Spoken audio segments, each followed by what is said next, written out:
Hej kære venner, og velkommen til en galakse langt væk og glædelig 14. december. Så er der kun 10 dage til juleaften. Fantastisk. Og hvad har vi så bag låge nummer 14? Den er lidt speciel, fordi det er sådan en kran. Men jeg kunne ikke rigtig finde ud af, hvad ideen var med den her kran. Indtil jeg fandt ud af, at det er meningen, at man tager den truck, Sandcrawler-trucken, som vi fik i går, og så kan man montere kranen bag på den her truck. Så nu er trucken så komplet. Det er så en kran-truck. Og den bruges til at holde droids, fordi der er sådan en lille ting på, der skal forestille at være en magnet. Og hvis man så sætter for eksempel pit-droiden på, så kan man så lege, at man kører rundt med den i butikken der. Eller i butikken. I værkstedet. I Babu Friks værksted.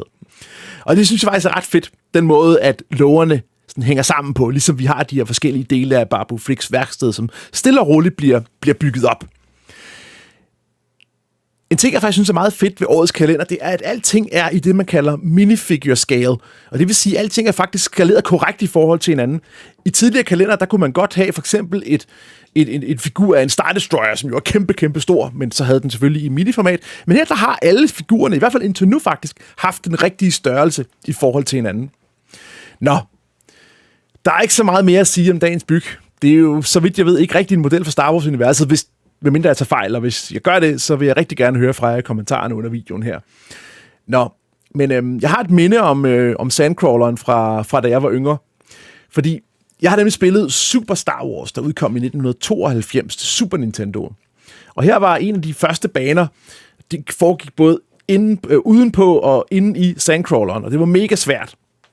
Og faktisk så havde det der spil taget sig sådan en hel del friheder, fordi Luke han møder så efter en bane, hvor Luke har kæmpet sig igennem en ørken med masser af fjender, så møder han C-3PO, og de kører så i landspeederen hen til Sandcrawleren og skyder en masse ting ned undervejs, og så er det Luke, han som sagt kæmper sig op igennem uden på Sandcrawleren, og så bagefter kæmper sig ind igennem den, hvor han så til sidst møder R2-D2. Så ja, en del friheder har de altså taget sig, men spillene var utrolig sjove.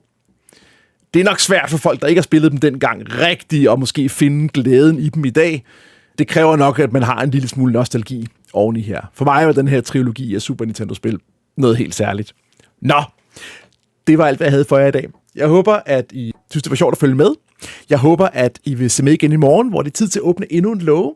Og ellers så håber jeg bare, at I vil give videoen her et like, og at I vil abonnere på kanalen, hvis I ikke allerede gør det. Kan I have en dejlig dag. Ses i morgen. Hej!